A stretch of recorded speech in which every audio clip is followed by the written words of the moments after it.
Hi friends, ఈరోజు వార్తలో వచ్చినటువంటి ముఖ్యాంశాలు. ఉస్మానియా పరిధిలోని విద్యాసంస్థలకు సెలవు.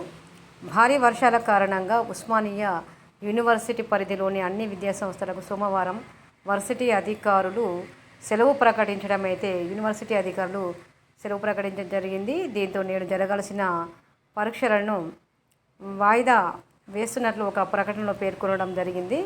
ఈ నెల 3వ తేదీ నుంచి జరగాల్సిన పరీక్షలని యథావిధిగా జరుగుతాయని, వాయిదా పడిన పరీక్షలపై త్వరలో ప్రకటన చేస్తామని తెలపడం అయితే జరిగింది. దివ్యత్వ సిద్ధికి స్థిత ప్రజ్ఞత అంటే ఏమిటి అంటే, భగవద్గీతలో స్థిత ప్రజ్ఞుడి ప్రస్తావన ఉంటుంది. సుఖదుఖాల్లో లాభనష్టాలలో గెలుపు ఓటములో సమానంగా ప్రవర్తించేవాడే స్థిత ప్రజ్ఞుడు. ఏదైతే సుఖదుఖాల్లో లాభ నష్టాల్లో గెలుపు ఓటముల్లో సమానంగా ప్రవర్తించేవాడు స్థిత ప్రజ్ఞుడు. దుఃఖంలో ఉద్వేగం చూపనివాడు, సుఖాల పట్ల అనాసక్తి ఉన్నవాడు, అనురాగం, భయం, క్రోధం తదితరాలకు లోను కానివాడు స్థిత ప్రజ్ఞుడు అన్నది శ్రీకృష్ణ సందేశం. చెప్పినవి మంచి మాటలే కానీ ఆచరించడం సాధ్యమా? తామరాకు మీద నీటి బొట్టులా అంటనట్టు జీవించగలమా?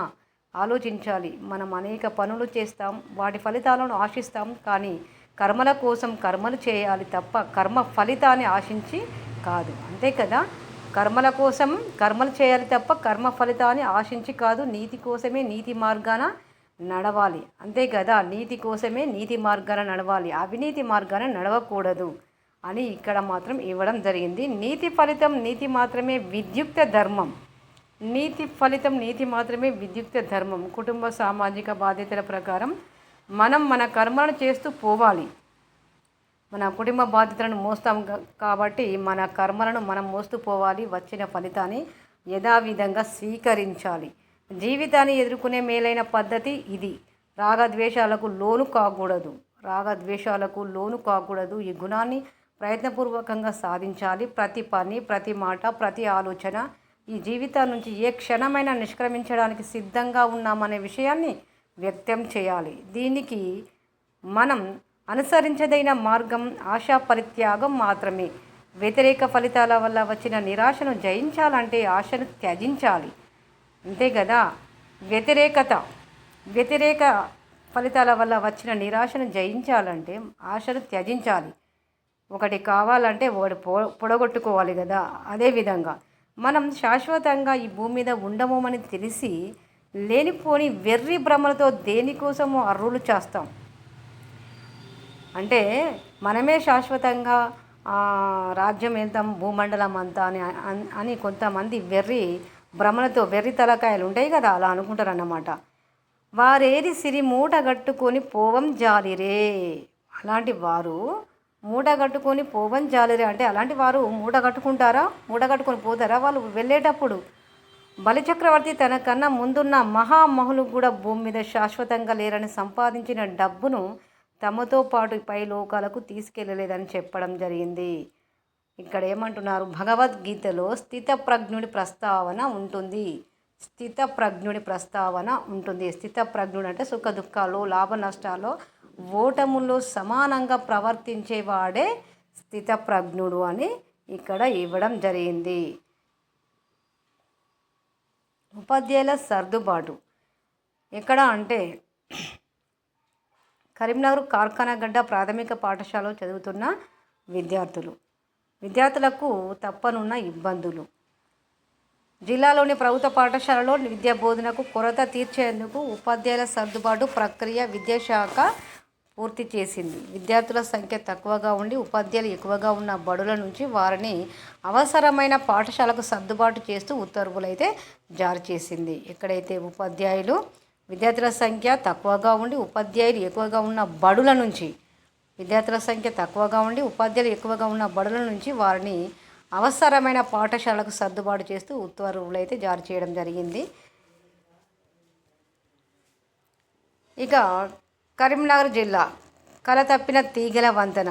గత ఏడాది వెలుగులు విరజిమ్ముతూ ఉండేది, మరి ఈ ఏడాది కల తప్పిందట. మరి ఏమైందో. కరీంనగర్ నుంచి వరంగల్కు వెళ్లేందుకు దూరభారం తగ్గించడానికి గత భారత ప్రభుత్వ హయాంలో మాజీ మంత్రి గంగుల కమలాకర్ చొరవతో కరీంనగర్ హౌసింగ్ బోర్డు కాలనీ సమీపంలో మానేరు నదిపై 224 కోట్లతో తీగల వంతెనను నిర్మించడం జరిగింది. ఏకంగా ఎంత అంటే 6 కోట్లతో వంతెన వద్ద రాత్రి సమయాల్లో మిరుమిట్లు గొల్పేలా డైనమిక్ లైట్లు ఏర్పాటు చేశారు. గతేడాది జూన్ 21న ప్రారంభించినప్పటికీ అప్పుడు గతేడాది సందర్శకులు అయితే సంబరపడ్డారు. ఇప్పుడు సంబరపడతలేరట. మరి వెలుగులు విరజిమ్ముతలేవట.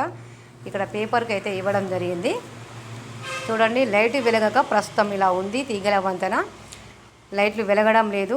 గతేడాది లైట్లతో చాలా రంగురంగుల లైట్లు వెలిగి చాలా చూపలను ఆకర్షించుకునేటట్టుగా ఉండేది. ఇప్పుడు మాత్రం వెలుగుతలేవు, కల తప్పింది అనేది ఇవ్వడం జరిగింది. డెంగీ లక్షణాలతో యువకుడి మృత్యువాత. గల్ఫ్ నుంచి వచ్చిన నెల రోజులకే ఘటన. ఇద్దరు చనిపోయారు. ఈమె కూడా డెంగ్యూ లక్షణాలతోటి చనిపోయింది. ఇతడు కూడా డెంగ్యూ లక్షణాలతోటి చనిపోయింది. గల్ఫ్ నుంచి వచ్చిన నెల రోజులకే ఘటన. మల్లాపూర్ మండలం చిట్టాపూర్ గ్రామానికి చెందిన మైలారపు సందేశ్ 26 సంవత్సరాలు గల్ఫ్ నుంచి వచ్చిన నెల రోజులకే మృతి చెందడం జరిగింది. గ్రామంలో విషాదం నింపింది. గ్రామస్తులు తెలిపిన వివరాల ప్రకారం నెల రోజుల కిందట సందేశ్ సెలవుపై ఇంటికి వచ్చిండట. ఇతడు మరి 15 రోజులుగా జ్వరంతో బాధపడుతూ స్థానిక వైద్యుడి వద్ద చికిత్స తీసుకున్నప్పటికీ కూడా ఫలితం లేకపోవడంతో వారం రోజుల కిందట మెట్పల్లిలోని ప్రైవేట్ ఆసుపత్రికి అయితే తరలించడం జరిగింది. రక్త పరీక్షలు చేసిన వైద్యులు డెంగీ లక్షణాలు ఉండడంతో చికిత్స ప్రారంభించారు. ఇతనికి రక్త పరీక్ష చేయడం ద్వారా డెంగీ లక్షణాలు అనేది ఏర్పడంతో చికిత్స ప్రారంభించడం జరిగింది. శనివారం మెరుగైన వైద్యం కోసం నిజామాబాద్లోని ప్రైవేటు ఆసుపత్రి తరలించగా ఆదివారం వేకువజామున చికిత్స పొందుతూ మృతి చెందడం అయితే జరిగింది. మరి ఇతడు కూడా అలాగనే చనిపోయాడు. ఈమె కూడా ఇద్దరు డెంగ్యూ లక్షణాలతోటి చనిపోవడం అయితే జరిగింది. ఓకే ఫ్రెండ్స్, ఈ వీడియో కనుక నచ్చినట్లయితే లైక్ చేయండి, సబ్స్క్రైబ్ చేయండి, కామెంట్ చేయండి, వీలైతే షేర్ చేయండి.